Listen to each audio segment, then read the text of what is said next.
करता प्रभु यीशु मसीह के अति श्रेष्ठ नाम में शुभ संदेश के सारे श्रोताओं को प्रेम भरा नमस्कार और जय मसीह की। थोड़ी देर के हमारे मनन के लिए आइए निकालेंगे मरकुस का सुसमाचार 5वां अध्याय 1 से लेकर 13वां पदों तक। Marks gospel chapter 5 versus 1 to 13। हमने देखा किस प्रकार यीशु मसीह गलील के झील से सफर किया, आंधी और तूफान को बंद किया, शांत किया और अब गलील के पूर्व क्षेत्र में जैसा पहुंचा वहां एक दुष्टात्माग्रस्त मनुष्य यीशु मसीह से मुलाकात करते हैं और उनका परिस्थिति बहुत ही बुरा था क्योंकि बहुत सारा दुष्टात्माओं से पीड़ित था और प्रभु यीशु मसीह अद्भुत तरीके से उस मनुष्य को चंगा करते हैं। बहुत सारा आत्मिक सबक हमें सीखने के लिए मिलते हैं। छोटे से शब्दों में सबसे पहले हम देखेंगे उस मनुष्य का हालत कैसा था, दुष्टात्माग्रस्त मनुष्य का परिस्थिति कैसा था, जो दर्शाता है आज भी जो मनुष्य पाप में, गंदगी में, बुराई में रहते हैं उसका विशेषताओं को हम यहाँ देख सकते हैं। सबसे पहले उसके बारे में हम देख सकते हैं घर में नहीं रहता था। लूका 8:27 में पढ़ते हैं, जब वो किनारे पर उतरा वह बहुत दिनों से ना कपड़े पहनता था ना घर में रहा करता था परंतु कब्रों में ही रहता था। घर में नहीं रहता था। घर में क्यों नहीं रहता है? क्योंकि घर के अंदर नियम होता है, अनुशासन होता है। ये मनुष्य अधर्म को पसंद करता है, नियम को पसंद नहीं करता, रेस्ट्रिक्शंस को पसंद नहीं करता, अनुशासन में रहने को पसंद नहीं करता है। उनको अपने ही मनमानी में चलना है, अपने ही मार्ग में घूमते फिरते भागते रहना है। ये दर्शाते हैं आज भी मनुष्यों का स्वभाव जो अधर्म को पसंद करते हैं। यूहन्ना अपनी पहली पत्री 3:4 में कहते हैं सारा अधर्म पाप है। दूसरी बात हम देखते हैं वो कपड़े नहीं पहनते थे और कब्रों में रहते थे। ये दोनों बहुत ही अपनॉर्मल स्वभाव को दर्शाता है।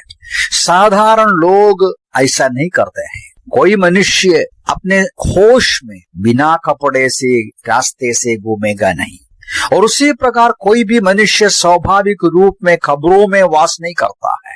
ये दर्शाते हैं जो निर्लज्जता की बात है, शेमफुल बात है, उसको पसंद करते हैं। प्यारो, ये भी पाप में, अपराध में डूबा हुआ एक मनुष्य का पिक्चर है जिसको मालूम नहीं भलाई क्या है, बुराई क्या है, अपमान क्या है, आदर की बात क्या है। भलाई और बुराई को पहचानने का ताकत इसको नहीं है। दुख की बात, आज हम लोग एक ऐसी संस्कृति में आए हैं, कुछ साल पहले तक जो पाप और गंदगी कहा जाता था, बुराई माना जाता था, आज बुराई नहीं है। मनुष्य जाति बुराई को भलाई के रूप में स्वीकार किया गया है। और तीसरी बात हम देखते हैं उस मनुष्य के बारे में मरकुस का 5:5 में, वो लगातार रात दिन कब्रों में और पहाड़ों में चिल्लाता और पत्थरों से स्वयं को घायल करता था।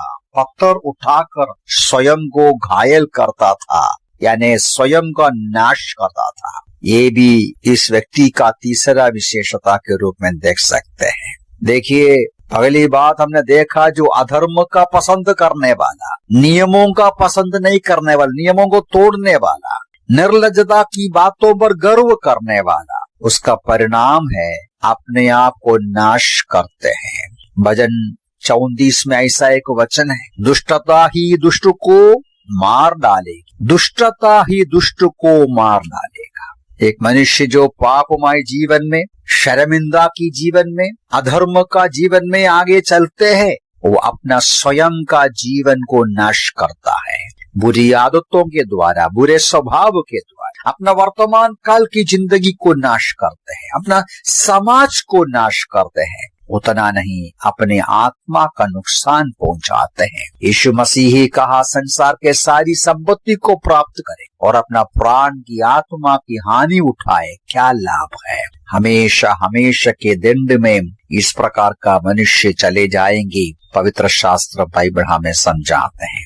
चौथी बात उसके बारे में हम देख सकते हैं, वो चिल्लाते रहते हैं, यानी उसके अंदर कोई शांति नहीं है, समाधान नहीं है। ये भी एशिया के पुस्तक में हम लोग पढ़ते हैं, दुष्ट को कोई समाधान नहीं है। प्यारों, ये सारी बातें एक दूसरे से कनेक्टेड है। अधर्म का जीवन, निर्लज्जता की बातों पर गर्व करना, अपने आप को नाश करने का जीवन शैली को अपनाना, असमाधान की जिंदगी की ओर जाते हैं। क्योंकि ऐसे लोगों में परमेश्वर की उपस्थिति नहीं, परमेश्वर की आशीष नहीं, परमेश्वर का मदद, वो स्वयं निराशा में डूब जाते हैं, संकट में डूब जाते हैं। और पांचवी बात उसके बारे में हम देख सकते हैं, वर्स 3 के अंत में पढ़ते, कोई उससे जंजीरों से भी बांध कर नहीं रख सकता था, कोई भी उसको वश में नहीं कर सकता था। स्वाभाविक रूप से समाज में उस व्यक्ति तकलीफ देता था, इसलिए समाज के कुछ लोग उसको बांधने का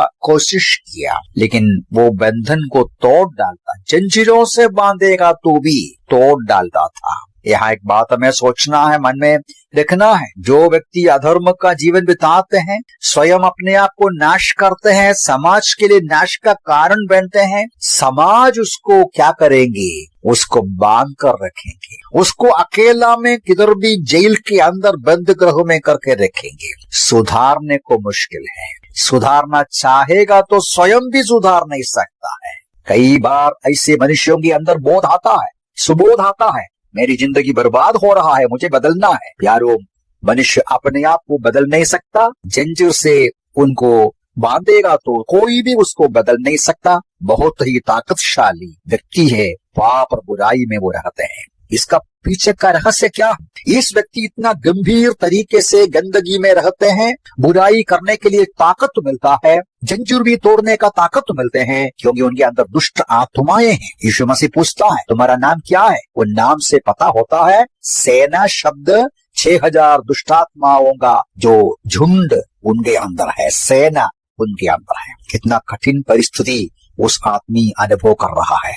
मुझे सुनने वाले प्यारे भाई बहनों को मैं नहीं बोलता कि आपके अंदर कोई दुष्टात्मा है, लेकिन पवित्र शास्त्र बाइबल इस बात को बताता है। रोमी 7 का 15-21 पदों में पौलुस कहते हैं, मेरे अंदर एक पाप स्वभाव को मैं देखता हूं, जो मुझे प्रेरणा देता है, जो मुझे शक्तिशाली बनाता है बुराई करने को। जो मैं करना नहीं चाहता मैं कर देता हूँ, जो मैं करना चाहता हूँ मैं कर नहीं सका। मेरे अंदर एक पाप स्वभाव है, ये हर एक मनुष्यों के अंदर है। ये जो पाप स्वभाव हर मनुष्यों में होने के वजह से वो स्वयं कोशिश करेगा तो भी पापमय कार्य रोक नहीं सकता। एफेसी 2 का 3 पद में प्रेरित पौलुस बराबर इस विषय को कहता है।